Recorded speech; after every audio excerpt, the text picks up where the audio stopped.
Let's go, pyesa reveal mga par. So, dito tayo ngayon sa ating garahe, no? Ito yung mga pyesa ng Dio. So, papakita Oh my God! Wow! ko sa inyo kung ano nga ba itong mga pyesa na to. So, unbox na natin mga par. Ang una is itong, yan, radiator. So, ilabas natin itong radiator. Yan. So, ito yung gagamitin nating radiator. Nice. Para sa ating Dio build na 125. So, next is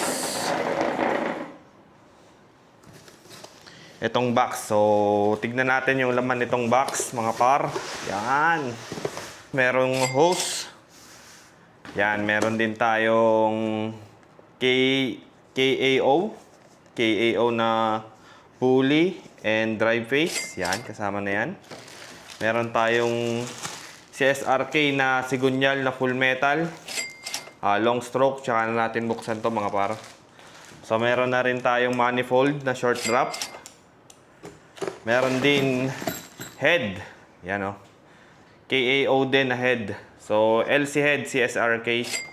Yan, made in Taiwan. Meron din CSRK na black. Yan o. So, tingnan natin tong black. So, itong black na to ay 54mm. Yan, may nakalagay. Kung nakikita nyo mga par, 54. Yan, 54. So, LC na rin siya. Ang ganda ng pagkakagawa. Oh. Made in Taiwan talaga. CSRK, made in Taiwan. So, kasama na rin dyan yung mga fittings, no? May mga fittings na rin dito. So, sasalpak na lang yan. Then, next natin.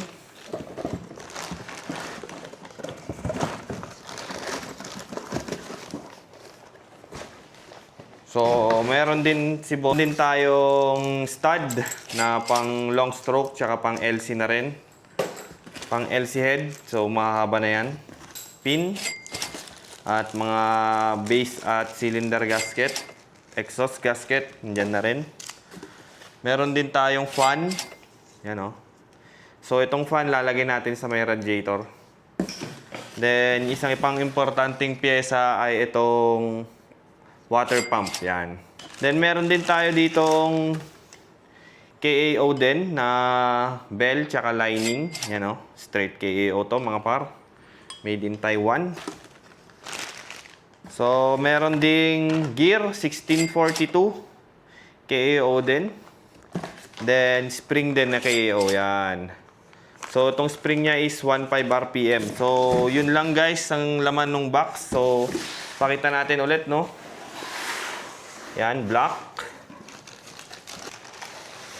So, black. Head, LC head.